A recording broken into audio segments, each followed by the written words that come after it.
Monsieur le Président, Monsieur le Premier ministre, Mesdames et Messieurs les ministres et chers collègues, 110, 120 000 morts, la moitié de civils, 6 000 enfants, 2 millions de réfugiés qui s'entassent aux abords des frontières des pays limitrophes et l'usage probable d'armes chimiques constitutives de crises contre l'humanité. Les criminels qui se seront prêtés à ça doivent être poursuivis de manière implacable, notamment devant la Cour pénale internationale. Chers collègues, ce bilan est effroyable. Mais la question, ce n'est pas le bilan du jour seulement, c'est l'engrenage fatal qui s'est enclenché, tant les belligérants sont déterminés à aller jusqu'au bout de l'horreur, sans une pression forte et implacable d'une communauté internationale largement rassemblée. Parce que la Syrie est un pays mosaïque d'identités, de minorités et de confessions. Ça a été dit tout à l'heure, chiites alaouites, chrétiens, kurdes, syriens d'origine turque, grecs, sunnites évidemment. Parce que c'est une guerre civile aux confins de la Turquie, de l'Arabie saoudite, du Qatar, de l'Irak, de l'Iran et d'Israël, dans lesquels sont engagées des forces laïques, mais aussi des forces intégristes, extrémistes, puissantes et probablement Al-Qaïda. C'est dire l'incroyable enchevêtrement et la complexité d'une situation qui doit appeler de notre part humilité dans l'appréciation et détermination dans l'action. On vous a bien entendu et bien compris, nous partageons que le risque d'une absence de réaction très forte pourrait engendrer pour l'avenir, à la fois sur la prolifération et l'utilisation ignoble des armes chimiques et la prolifération des armes nucléaires, notamment dans la région. Et nous approuvons les condamnations très fortes qui ont été faites dans ce domaine, notamment par le Président de la République. Mais, Monsieur le Premier ministre, pour assurer la paix, il n'y a que le droit. Pour assurer le droit, la force est parfois nécessaire.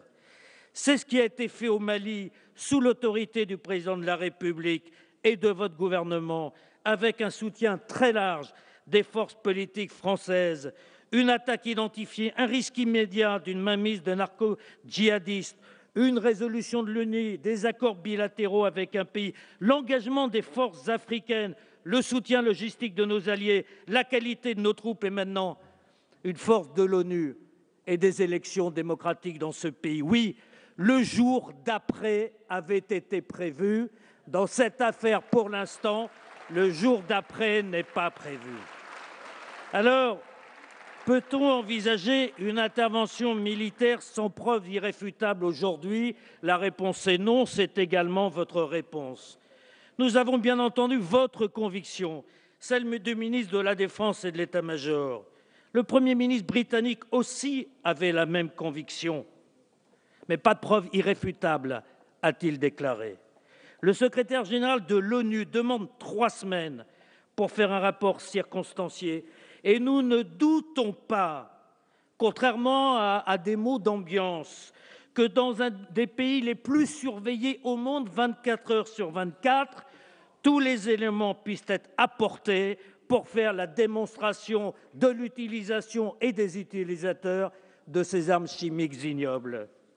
Face à la violation probable du droit international et sur l'utilisation des armes chimiques, s'impose aussi le droit international des interventions militaires pour maintenir la paix. Monsieur le Premier ministre, l'ONU est un progrès. L'époque des expéditions punitives de quelques puissances relève d'une période révolue. La France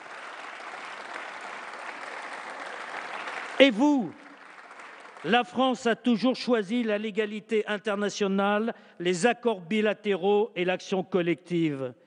Peut-elle aujourd'hui s'en exonérer sans mandat du Conseil de sécurité de l'ONU, sans aucun autre pays européen, sans l'engagement de la Ligue arabe? Il faut évidemment attendre la position de l'ONU. Le président Poutine vient de déclarer la Russie n'agira de manière décisive que si elle obtient des preuves de l'utilisation par Damas d'armes chimiques en Syrie. Le contraire veut donc dire qu'elle est prête à agir de manière décisive. Et il a ajouté qu'il suspendait dans cette hypothèse la livraison des missiles Sol-Air S-300 à la Syrie. Les Iraniens eux-mêmes, et vous le savez, sont terriblement meurtris par l'usage des armes chimiques. Ce sont les premières victimes de cette partie de ce siècle par les armes chimiques utilisées. Alors, avec ces preuves irréfutables, la communauté internationale sera peut-être au rendez-vous. Et rien ne vous permet d'affirmer aujourd'hui, avant le rapport de l'ONU, qu'il y aura un veto au Conseil de sécurité. Et quand bien même, mesdames et messieurs, la France a signé la charte de l'ONU, et la charte de l'ONU prévoit que le transfert en matière de paix est à l'ONU et en cas de blocage d'un membre permanent de sécurité, la résolution 377 permet à l'Assemblée générale de l'ONU de passer outre par un vote et des préconisations à la majorité simple. Saisissons l'Assemblée générale de l'ONU.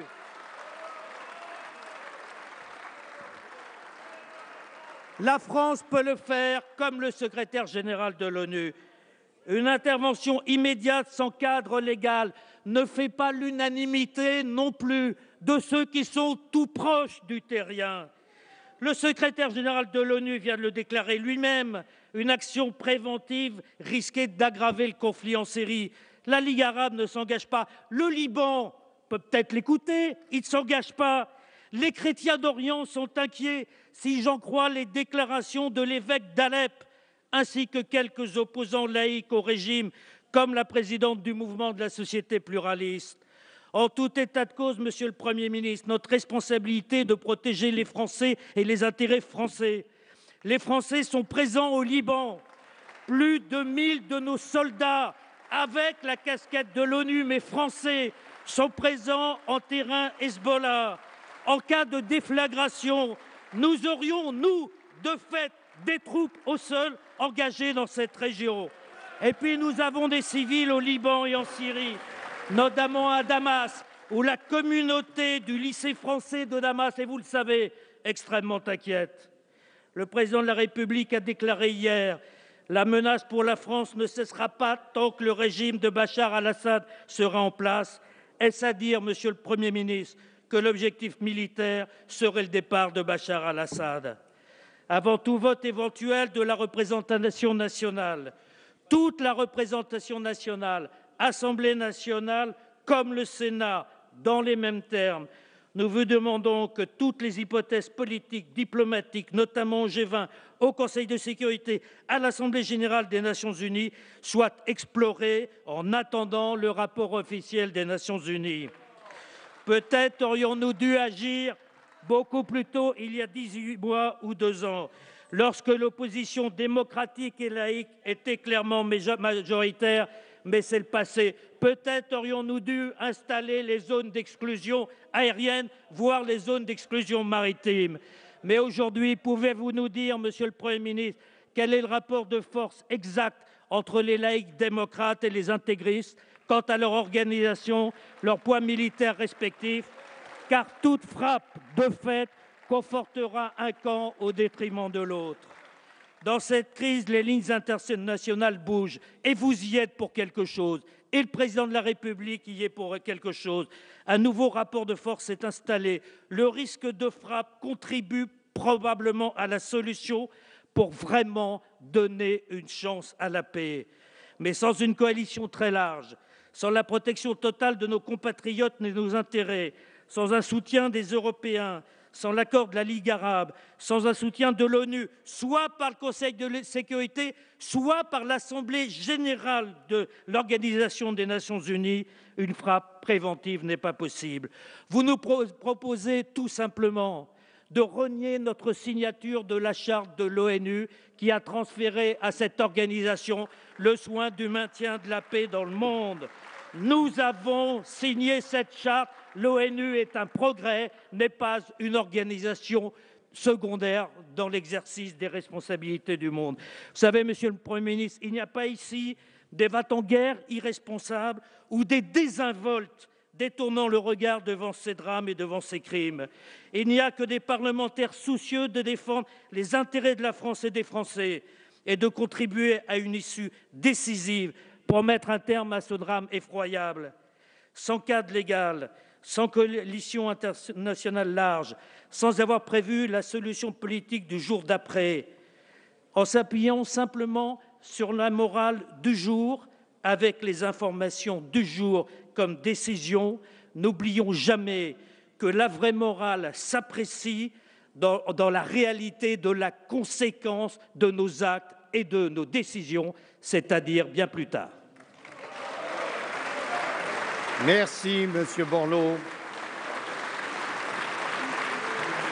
Pour le groupe écolo, la parole est à Monsieur François de Rugy.